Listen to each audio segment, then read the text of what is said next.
നമസ്കാരം, മലയാളി വാർത്തയിലേക്ക് സ്വാഗതം. റഷ്യൻ അധിനിവേശത്തിനെതിരെ പോരാടാൻ രഹസ്യമായി അമേരിക്ക കൈമാറിയ ദീർഘദൂര ബാലിസ്റ്റിക് മിസൈൽ ഉപയോഗിച്ച് യുക്രൈൻ. അമേരിക്കൻ അധികൃതരാണ് ഇക്കാര്യം സ്ഥിരീകരിച്ചത്.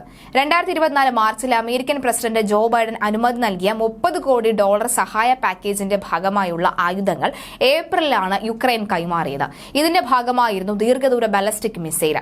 2014 റഷ്യ പിടിച്ചെടുത്ത ക്രിമിയയിലെ ശത്രുപാളയങ്ങളിലെ ആക്രമിക്കാനായിരുന്നു ബൈഡൻ ഭരണകൂടം രഹസ്യമായി കൈമാറിയ ദീർഘദൂര മിസൈൽ ആദ്യമായി യുക്രൈൻ ഉപയോഗിച്ചത്. നേരത്തെ ആർമി ടാക്ടിക്കൽ മിസൈൽ സിസ്റ്റത്തിന്റെ ADACMS മിഡ് റേഞ്ച് റോക്കറ്റുകൾ റഷ്യ ആക്രമിക്കാനായി അമേരിക്ക യുക്രൈൻ നൽകിയിട്ടുണ്ട് എങ്കിലും ദീർഘദൂര മിസൈലുകൾ നൽകാൻ വിമുഖത കാണിച്ചിരുന്നു. പിന്നീടാണ് ദീർഘദൂര മിസൈൽ ബൈഡന്റെ പച്ചക്കൊടി ലഭിച്ചതോടെ കൈമാറിയത്. യുക്രൈന്റെ പ്രത്യേക അഭ്യർത്ഥന മാനിച്ചായിരുന്നു അവയുടെ കൈമാറ്റം സംബന്ധിച്ച വിവരങ്ങൾ പരസ്യമാക്കിയിരിക്കുന്നത് എന്നാണ് അമേരിക്കയുടെ വിശദീകരണം.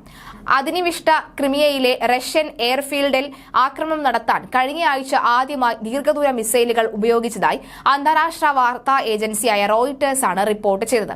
കഴിഞ്ഞ ചൊവ്വാഴ്ച രാത്രി ക്രിമിയയിലെ തുറമുഖ നഗരമായ ബെർഡിയാൻസിൽ റഷ്യൻ സൈനികർക്കെതിരായ ആക്രമണത്തിലും പുതിയ മിസൈൽ പ്രയോഗിച്ചിരുന്നു. അതേസമയം യുക്രൈനു വേണ്ടി കഴിഞ്ഞ ദിവസം US സെനറ്റ് പാസാക്കിയ $6100 കോടി പുതിയ പാക്കേജിൽ ജോ ബൈഡൻ ഒപ്പുവെച്ചിരുന്നു. ജനപ്രതിനിധി സഭയിലെ ഏറെനാൾ നീണ്ടുനിന്ന ഈ എതിർപ്പുകൾക്കൊടുവിലാണ് കഴിഞ്ഞ ആഴ്ച പാക്കേജ് പാസായത്. സമീപ മാസങ്ങളിൽ യുക്രൈനിയൻ സേനയ്ക്ക് വെടിക്കോപ്പുകളുടെയും വ്യോമ പ്രതിരോധ സംവിധാനങ്ങളുടെയും കുറവ് അനുഭവപ്പെട്ടിരുന്നു. US-ൽ നിന്നും മറ്റ് പാശ്ചാത്യ സഖ്യകക്ഷികളിൽ നിന്നുമുള്ള സൈനിക സഹായം വൈകുന്നത് കൂടുതൽ ആൾനാശത്തിനും റഷ്യയുടെ അധിനിവേശം വേഗത്തിലാക്കുന്നതിനും കാരണമാകുമെന്നും വിലയിരുത്തൽ ഉണ്ടായിരുന്നു. 2022 ഫെബ്രുവരി 24 ആരംഭിച്ച റഷ്യൻ അധിനിവേശത്തിൽ 10,000-കണക്കിന് ആളുകളാണ് കൊല്ലപ്പെട്ടത്. ഇതിൽ ഭൂരിഭാഗവും ഇരുഭാഗത്തു നിന്നുമുള്ള സൈനികരാണ്.